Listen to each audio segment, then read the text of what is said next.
Hello everyone, welcome to Papa's Humming. We am here to update you of what was happening when homecoming is on 14 April 2026.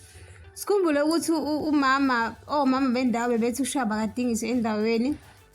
Izolo uma wakho wagcina efikile washo ukuthi uShaba kamsukelanga ukuthi aze amshaye nje kodwa wathi ehambile unkosikazi wakhe wafaka indoda endlini okungaraji.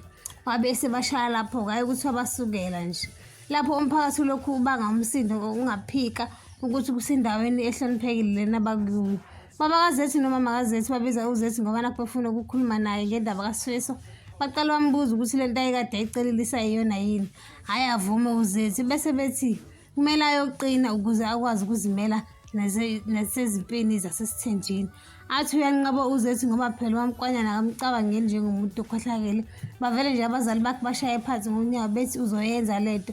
Athi uvika ngokuya emsebenzini bangamnaki kwangempela kuze kube uyena ugcine sethi hayi kumele ngifanele emsebenzini. Induna isisumile futhi ngoba ekugcineni kumele ibe nesiphetho hayi ibonga umphakathi ngokuletha uShabe uma bembona enephutha. Yaqhubeka yathi izenzo zakhe bekuze ingezobulwane nje ngokushaya umuntu wesifazane. Wathi nje umkhandlu awubafukameli abantu besisa abashaya abantu besifazane. Yaqhubeka induna yasho ukuthi isiphumile lesisombululo njengoba umphakathi ubusicelile. Yasho yathi uShaba utholakale ngenacala. uShaba noma wakhe basoma bagili bejabula. Yaqhubeka induna yathi umuntu otholakale necala uyena uMangcobo and kuzomela futhi ahlawule ngezimbuzi eziwu-2 ezihamba nekhokho ngaphezulu. Wathuka waze woma umphakathi wathi nje Metron ayikapheli lento. uSiphamandla uzobona uNomalanga njengesithando sakhe lapho uNomalanga akekho lapho ngoba akafuni nokuthi amthinte. uSiphamandla uma embuza ukuthi kwenze njani avela athi uNomalanga yena ngeke akwazi ukuphila ngamanga impilo yakhe yonke njengoba ekwazile ukuphunyuka kule nyanga.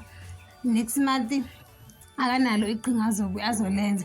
Wavela wathi nje uSiphamandla ngicela ubuyise umntombi bami.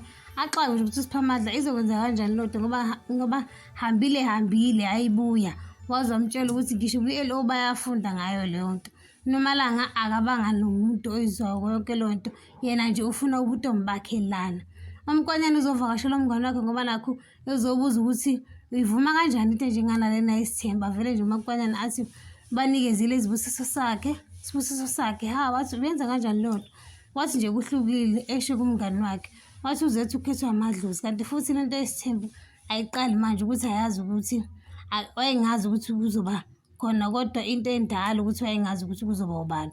Wakhombisa ukungabi nankinga nje lapho umngane wakho uyaxoxa ukuthi bafike kanjani ngempela la. Ngiyayibamba lana ungakhohlwa ukwenza notification bell usubscribe nomsho umbono wakho.